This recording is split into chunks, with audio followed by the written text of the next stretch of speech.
I'm Katya. And I'm Rin. And we're here at CommonWealth Holistic Herbalism in Boston, Massachusetts. And on the internet everywhere, thanks to the power of the podcast. Woo! Woohoo! Happy New Year! Hello, 2023. Hello, podcast listeners. Hello YouTube listeners also. We are really excited for 2023. It is going to be an excellent year.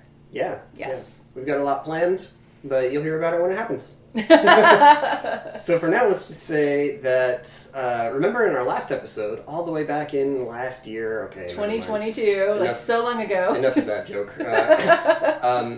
Last episode we talked about 3 species of mint, specifically mentha.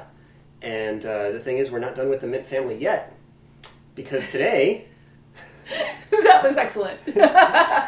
Hey, mint family, we're not done with you yet. Yeah, that's for real. Today we're talking about catnip and about Monarda. Aren't we actually talking about Monarda and catnip? Yes. When we think about these in terms of alphabetical order on the shelf, the Monarda just comes. Sorry, yeah. Yeah, got to keep your alphabets in order. If we're talking about it in priority order to Rin, then perhaps catnip is first. The catnip is probably first. No question. The Monarda is a close second, but anyway, sorry, we were saying. Yeah, so that's going to be our topic, but before we jump in, I just want to remind you that if you like our podcast, you'll probably love our online courses. They're taught primarily by video lessons, and they're designed for you to progress at your own pace with lots of support as you go along. But since you like podcasts, we want you to especially know that we also provide MP3 versions of all of the video content so that you can download that, put that on your phone, and take a walk in the woods. Mm-hmm. And take us with you wherever you go, even to places that don't have cell service. Yeah, or internet. Good. Yeah. Mm-hmm. Yeah. So if you want to support our podcast, on the other hand, the best way to do that is to buy some of our online courses. That way everybody gets something good. That's right. You're not just supporting us, you're also getting something cool. All of our courses have twice weekly live Q&A sessions that you are invited to. They're not mandatory, but they're really fun. And that way you kind of get the best of both worlds. You get to work on the material at your own pace. It never expires. You have lifetime access, so it doesn't matter how long it takes you to get through it. But on the other hand, on all of the hands, you also have the opportunity to talk to us live twice a week, ask your questions. You can ask your questions in writing too. They get answered daily. But it's just really fun to be together in person, and we would love to see you there. Yeah. So you can find everything we've got at online.commonwealthherbs.com. Mm-hmm. All right. And then the other thing we have to do before we get rolling is our reclaimer. And that's where we remind you that we are not doctors, we are herbalists and holistic health educators. The ideas discussed in this podcast do not constitute medical advice. No state or federal authority licenses herbalists in the United States, so these discussions are for educational purposes only. We want to remind you that good health doesn't mean the same thing for everyone. Good health doesn't exist as some kind of objective standard out there in the universe. It's influenced by your individual needs, experiences, and goals. So keep in mind that we're not attempting to present a single dogmatic right way that you need to adhere to. Everybody's body is different, so the things that we're talking about may or may not apply directly to you, but we hope that they'll give you some good information to think about and some ideas to research further. Finding your way to better health is both your right and your own personal responsibility. This doesn't mean you're alone on the journey, and it doesn't mean that you're to blame for your current state of health, but it does mean that the final decision when you're considering any course of action, whether it's discussed on the internet or prescribed by a physician, is always your choice to make. Mm-hmm. All right. So let's talk about our friends, our minty friends, who neither of them is particularly minty, menthol-y. Yeah. Catnip has a touch of it in there. It's not like minty, like double your pleasure, double your fun, double mint gum. It's not like that. Right. If you're a child of the 80s. Sing the little jingle in your head. Yeah, 70s. Yeah, exactly. Mm-hmm. So we are drinking catnip and Monarda together today. Yeah. And if you are at home and you're thinking, I've got catnip and Monarda, I'm going to make that into a tea. Well, first off, that's a great idea. Do it. You can pause us. Don't worry. We'll wait. But the other thing that I was going to say is that I find a tea that is only catnip and Monarda, just a little on the sharp side. And so I also tossed in a little bit of pulmonaria and a little bit of marshmallow, which both have very like neutral flavors, but they just do take a little bit of the sharp edge off the Monarda. And I think that's actually maybe a good introduction to Monarda, because that sharp edge is heat. And it's a very, there's a few plants that we use this word to describe, that they have that sharpness to their aromatics. You know, thyme can get there, oregano can get there, even rosemary can, although I'd say less so. But Monarda is a standout in that regard. Yeah. Monarda is pretty ferocious with those fiery aromatic elements in there, and that's fantastic, right? Because that's powerful stuff. That's good. Well, many actions come out of that, right? We get antimicrobial effects from those. We get immune stimulant effects in the local tissues they get exposed to. They are carminative in nature. They're going to move blood or carminative and rubefacient. So carminative is kind of like you drink the thing in your lips, and if we were to see the inside of your stomach and all of that gets red, and it gets infused with blood and activity and movement, and digestive processing and so on. And you can also take these and do a poultice and put it on your skin, and not just from the heat of the poultice, but from the action of the herb itself, you'll see that redness and you'll feel the warmth and the blood movement. I'm thinking about, I'm sure at some point you've heard that phrase. My dad really liked to say this about, well, like, that's how you know it's working. So like, something would be really hot or really bitter or really like whatever, and then somebody will say, well, yeah, that's how you know it's really working, and it's like kind of in that tone of voice too, like it's very kind of manly, macho. It's working. It's making me sweat, and I'm crying that I can taste it so strong. That's how I know it's working, and so on one hand, that's like a very kind of heroic sort of approach, which is not necessarily bad, but it is, assertive. But I also feel like Monarda is really the poster child for that phrase, because in fact, the intensity of the flavor and also even the smell of Monarda is how you know it's working, at least in some of its actions. And specifically here, I'm thinking about the antiseptic actions, that the flavor and the smell, a lot of that is carried in the volatile oil content. So Monarda is also really helpful if you have a respiratory infection and you have it as a steam. And one of my favorite ways to work with Monarda.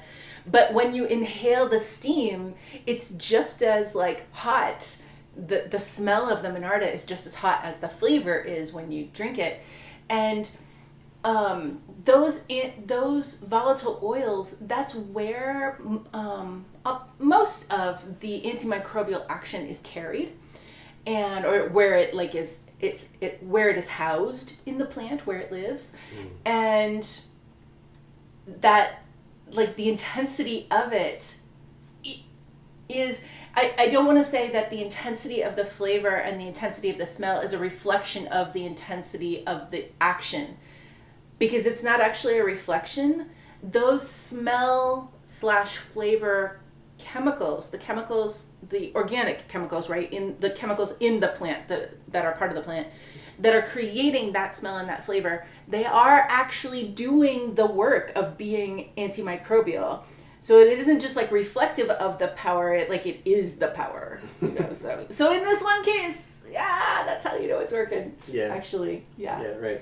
And that that kind of leads us naturally into administration methods or preparation methods for this plant.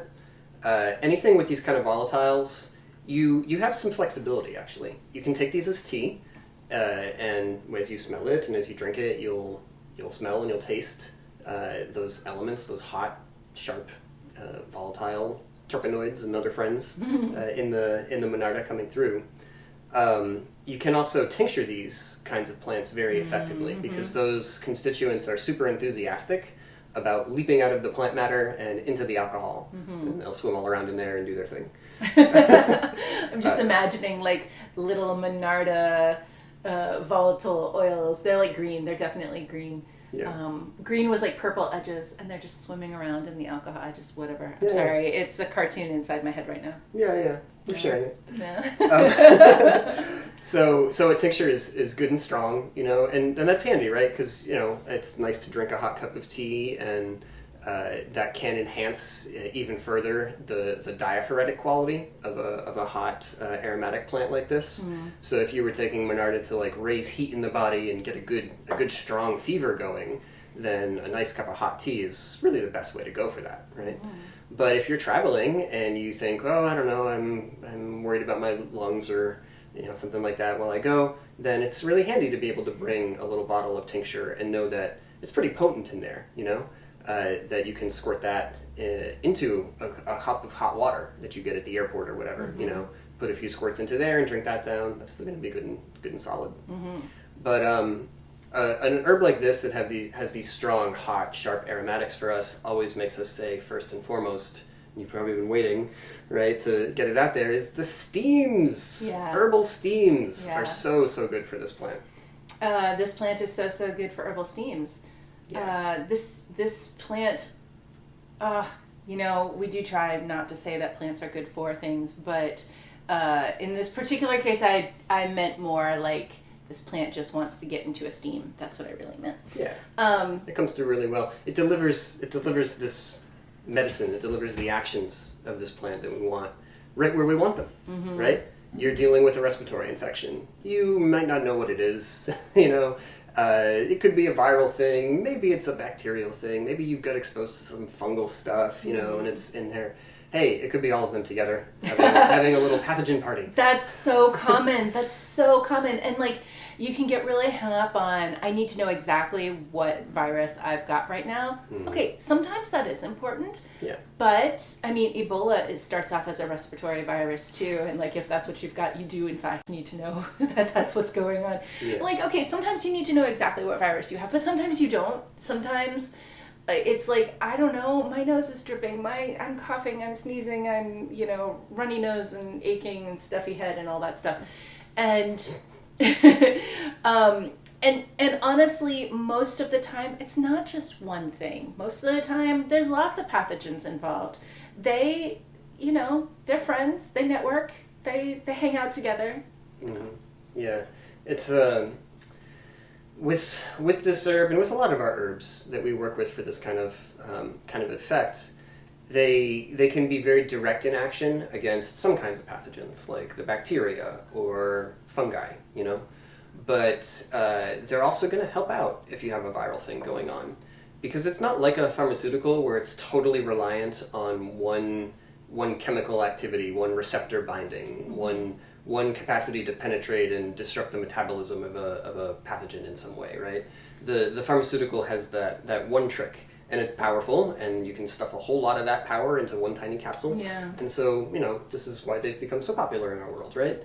But there's a limit to that. If you pick the wrong pill for the pathogen, that's I need another P word. That's propounding in your preposterousness. Okay, whatever. If you pick the wrong one, it's not going to work, right? And we see this as a real problem in our world, right? You've probably heard about antibiotic resistance. And yes, a huge portion of that comes from what we do to feed animals, all right? And feedlot agriculture and that kind of stuff. But another big part of it comes from giving away too many antibiotics for viral infections. I'll tell you, my childhood doctor, he was always really ready with that erythromycin prescription. It was just 10 seconds and you're done. Get out of here. And unfortunately, that's been extremely common for a very long time. And there's consequences, So we're very lucky as herbalists because we don't have to worry about that in most cases, right? And with a plant like this, directly we can break apart, or we can like literally melt some of these pathogens with those aromatics, with those sharp hot aromatics, and at the same time, it's a little bit irritating to your mucous membranes and to the tissues of your own body.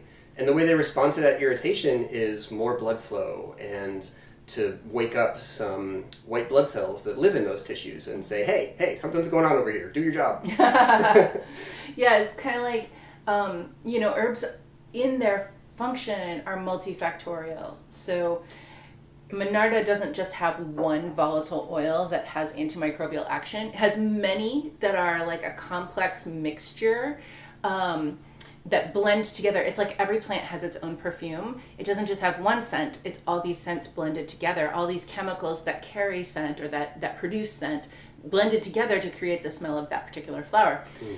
So, and then remembering that the smell is actually doing this antimicrobial action. But the more complicated the smell is, the more different chemicals it takes to make up the smell, the more different types of antimicrobial action you're getting. Okay, so we're multifactorial or like broad spectrum in that regard, but then also multiple mechanisms of action are happening too. The actual like kills germs on contact behavior of the volatile oils, but then also the like humoral stimulation of the impact of those volatile oils against your mucous membranes and etc. Yeah, and I think in this context, it would be fair to call these both antiseptic and immune stimulant, right? Mm-hmm. Now that phrase immune stimulant is often used for plants like echinacea, or maybe red root or something like that. And a lot of times people sort of try to imply with that phrase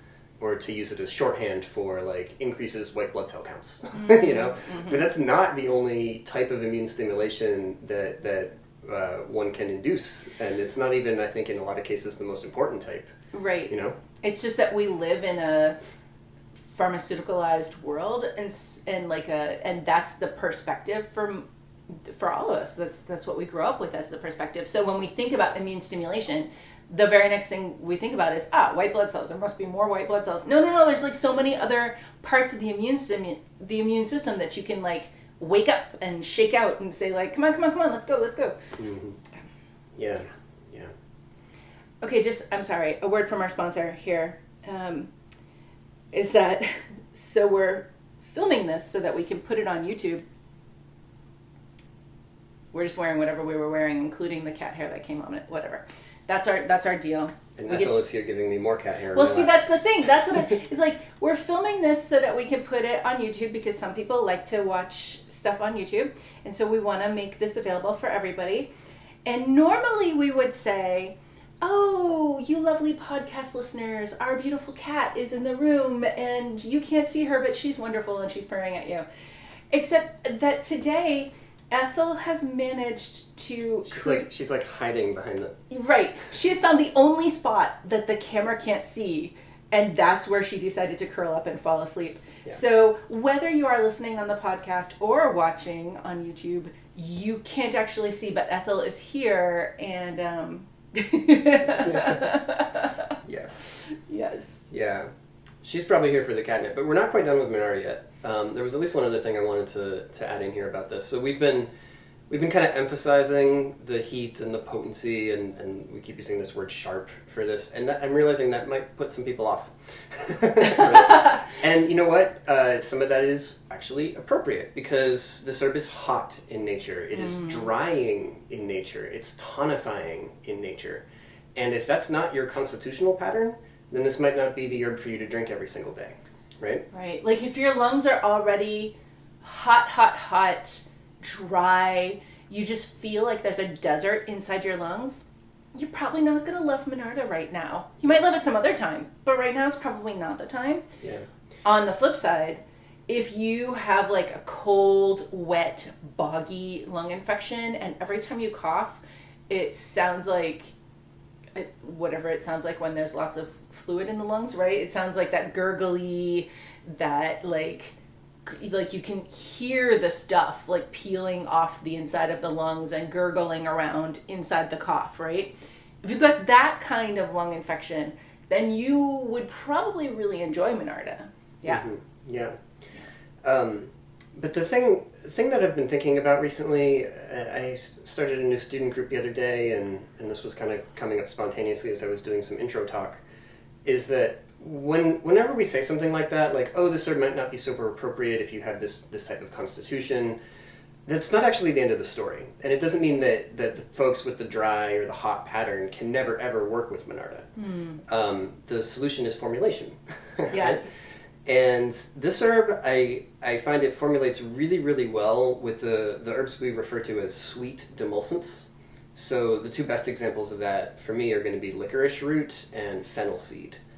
There's something about the heat, the pungency, it's not thyme, it's not sage, it's not rosemary. It's close. No, it's close to them, but it's not them. Monarda has some kind of flavor in there that is all its own. Yeah. Yeah. And it's so nice against fennel or right up along with a little bit of licorice. And she won't like the licorice, but I like it. Right. But I recognize that that's a flavor for you. Yeah. Yeah. But it's so nice, and the sweet demulcents, they have this velvety feeling, like in the mouth or as you swallow, and they mitigate some of that sharpness, you know. So maybe if you had like a kind of an irritated throat, the Monarda on its own might feel a little too much like that. But you pair it with an equal portion of fennel or even a half portion of fennel, and now the drink is a lot smoother and it feels more comfortable and pleasant. The same, you know, I'm not a fan of the sweet demulcents, although fennel works for me. You're getting a more appreciation for fennel this year. On a regular, I am. It is true. But, you know, I also don't put honey in my tea. I just find that flavor to be very cloying. But that is another option if you're like, I don't have fennel, no. Yeah, you can that's put true. some honey in there, and that does a similar effect. Yeah. But earlier I was talking about marshmallow leaf and pulmonaria.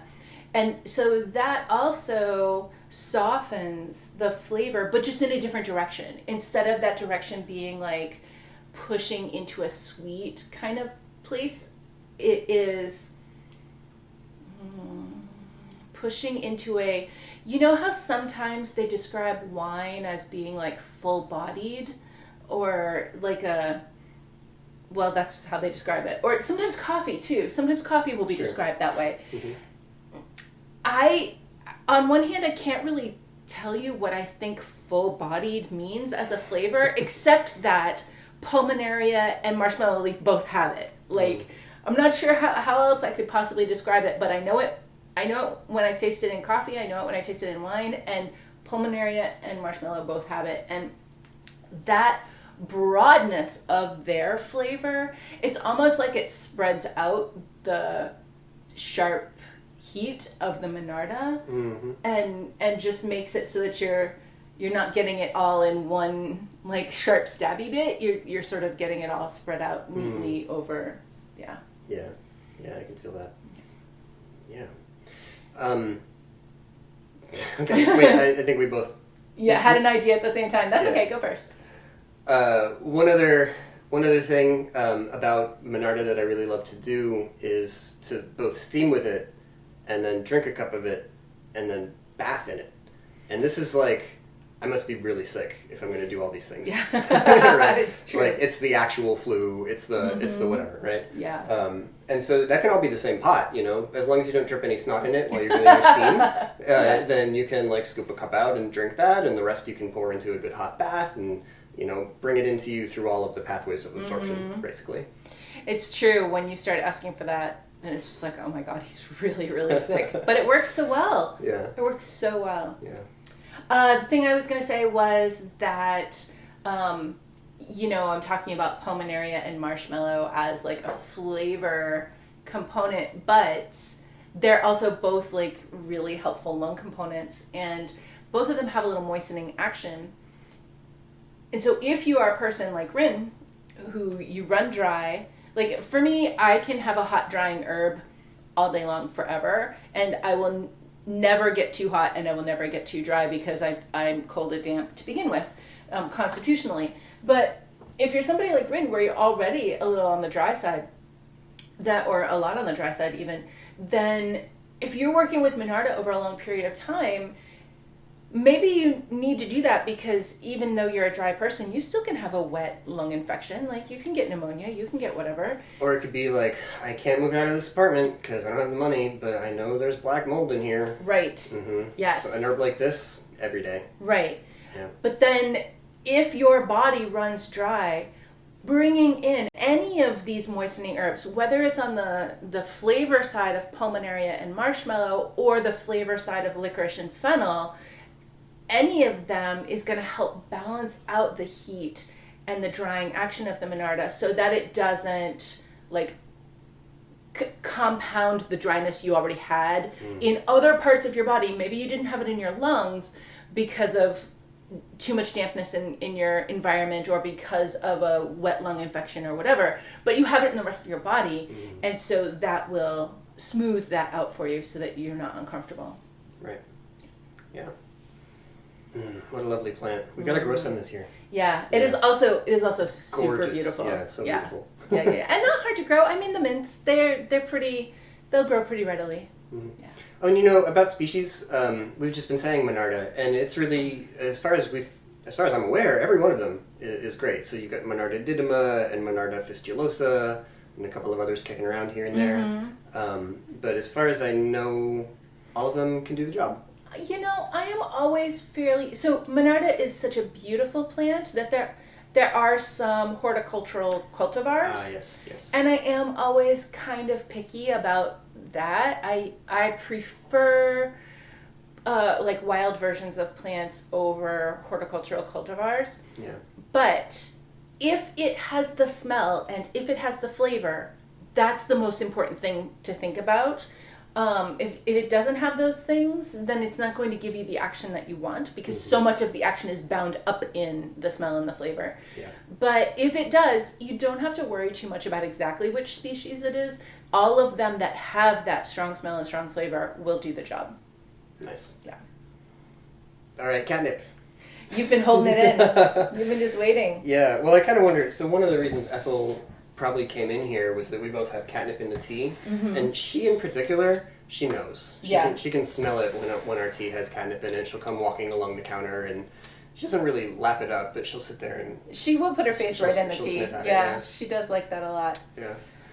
And, we can lead with that. Catnip is actually, yes, good for cats. I always like to emphasize this. I think it's important for people to know that cats are not the most enthusiastic herbalists, No. Out in the wild. They're carnivores. They're, they come reluctantly to the plant world. Yeah.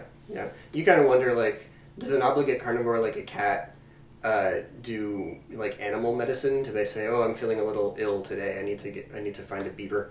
Or this particular kind of mouse has the right kind of chemistry for me. I don't know. In any case. Medicinal mouse? Yeah. I don't even know, man. That's dark. But they are interested in a few plants, right? And they're interested in catnip, they're interested in valerian, there's a plant called silver vine, and there's tartarian honeysuckle, and a couple of others that they seem to get excited about. But for me, when I see that, I think, okay, they're particularly interested in this plant. I want to make sure they have access to it, regularly. Yeah, and we get the medicinal grade, catnip quality for our animals, just like we do for ourselves. That's a general principle, right? We give our animals the same water that we drink, the same quality of food. That's what we're aiming for, right? And the easiest way to get really high quality medicinal grade catnip is to grow it yourself. It is a very enthusiastic partner in the garden. It is very easy to grow. And of course, the next thing you're going to think is well, how will I grow it without all the cats in the neighborhood destroying it? Grow 2 rows, one for the cats and just leave it for them, and then put a fence around the other one and they won't bother it because they can't get to it.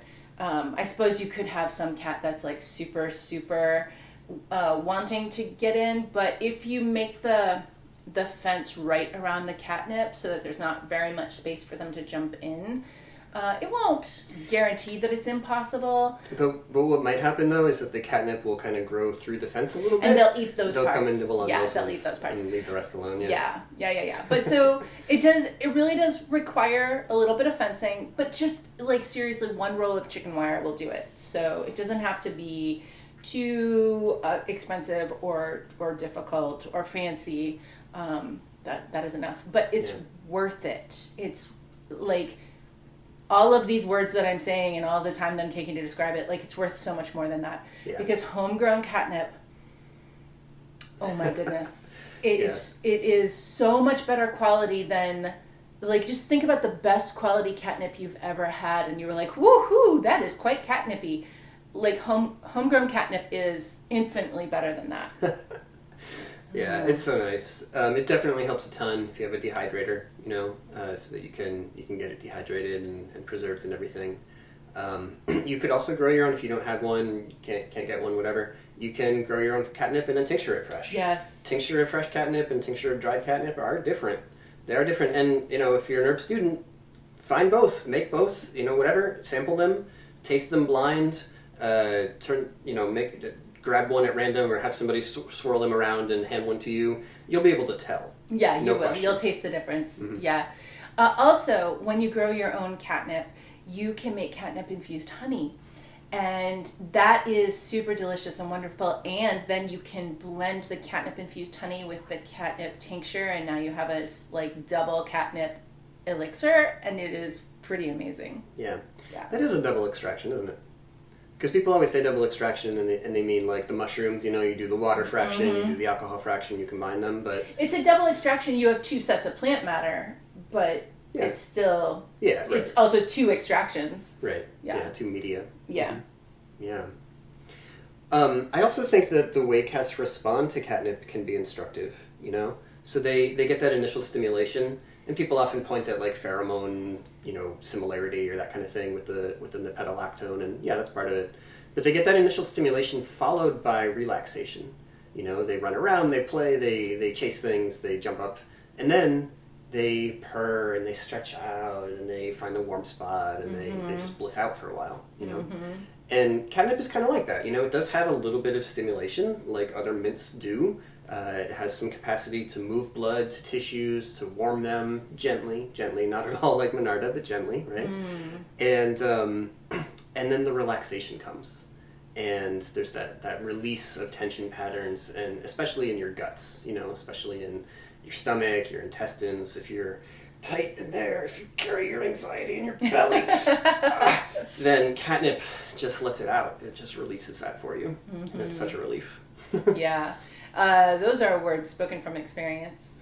And that's one of the reasons that we tell students all the time, like, you can't just learn this stuff in a book. You absolutely have to taste it. You have to feel it in your body. And the way that catnip relaxes the digestive system, it's really profound, but you have to feel it. Otherwise, all you'll ever think about catnip is, well, I guess it's a diaphoretic if you have a fever. Like, right, yeah, it turns up in the gypsy cold care tea and the whatever right. Yeah. And look, it is okay. It's a relaxant diaphoretic. It's great for that stage where the person's been hot for a while and they're carrying a lot of tension in their body, and the blood and the heat, it can't really circulate properly and do the real job. Catnip and skullcap and these kind of relaxant diaphoretics, they're really handy for that. Or to give you a break if you've been fevering hot for a couple hours and, okay, that did the job, now it's time to quiet down, rest for, the night and all that. Or even if the job isn't quite done yet, but you've been fevering hard for a whole day and you just need a little break from it. Right. Yeah. So that's really, really valuable too. I don't want us to get caught up only in the digestive aspects of catnip either, because that would also sell it short, right? Okay, well, while we are talking about the things that are not digestive, I want to talk about the emotional aspects of catnip. And I like to think about catnip for things that rise from the gut. Okay, so I'm kind of talking about the gut, but not exactly, like emotions that rise from the gut.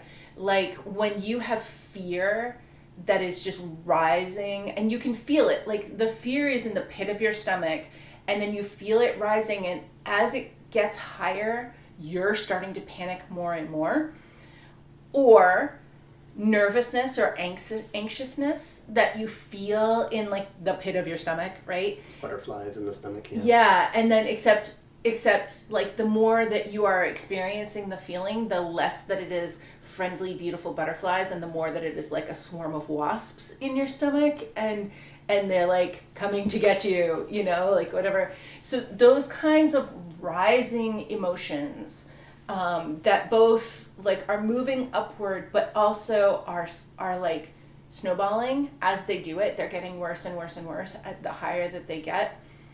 I kind of think of like emotional nausea, right? Like you can have a little bit of nausea and it's in your stomach, and then like then that moment happens where you get that wave of heat and the nausea starts to move, and it kind of like gets worse and worse, and maybe you puke and maybe you don't, but like the heat just keeps happening and it's snowballing, right? Okay, that.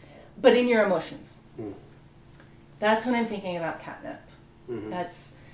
And for me, especially when it's that kind of fear for the world, fear for your children, fear for whatever it is. There's so many things to be afraid of right now. Oh goodness, I don't want to sound like a downer or like like the world is such a dangerous place, but like just to be realistic. Yeah, you're aware of the realities in the world. Yeah, there are things to be anxious about. There are things to be fearful about without just being meaninglessly fearful. And right.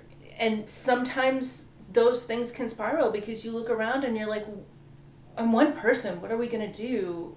And you hear the news or you hear this or you hear that, and you're just like, it's getting worse and worse, and I don't know how I can fix it. And so you get that kind of emotional response of everything snowballing and rising up and being harder and harder to handle. Those are the times that I'm just like, okay, just a good cup of catnip tea. Just like unsnowball it, settle it all back down again. And that doesn't make everything in the world better, but it makes you calmer and more able to like think clearly about it. Yeah, and that's so important really for lots of different kinds of situations. One of the really nice things about catnip is that this is an extremely safe herb.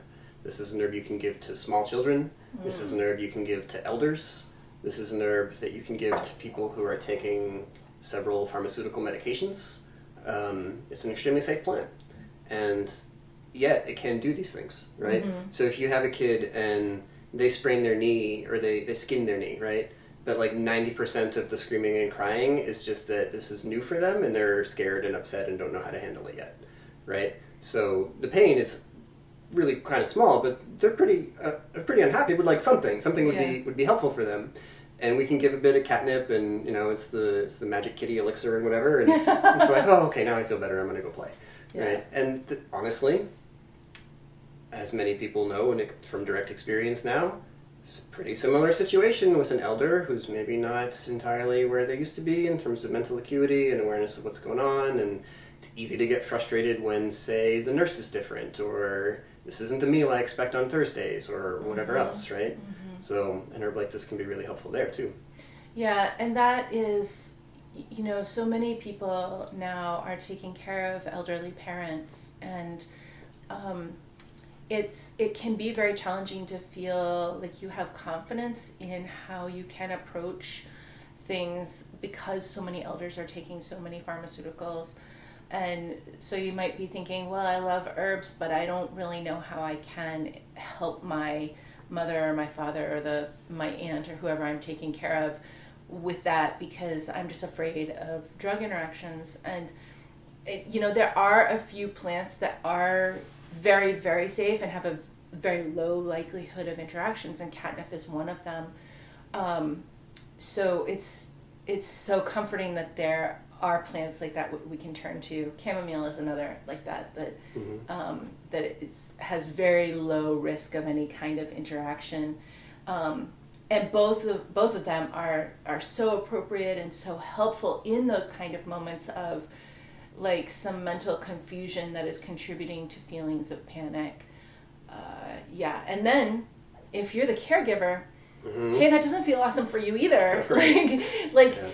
As the person that you are caring for is starting to panic, there can be like a mirror reaction in you thinking like, I've got to calm this down, and they're not calming, and so you're also not calming. And so it can just be a lovely way to just be like, hold on, let's just have a cup of tea right now. and that can break what's happening in the environment, the actual like create an actual break in the situation. But then also, and so that's good because it's sort of like just a minute for things to sort of settle in a different way. But then also with the herbs that are going to help to encourage that sort of winding down of the tension, of the anxiousness, of the panic. Yeah. Thanks, Catnip. Let's all purr for a while. See, Ethel is doing that for us. She's really demonstrating, catnip efficacy here. Yeah. All right. Well, I think that's it for this episode. But before we go, I just wanted to say a couple of thoughts.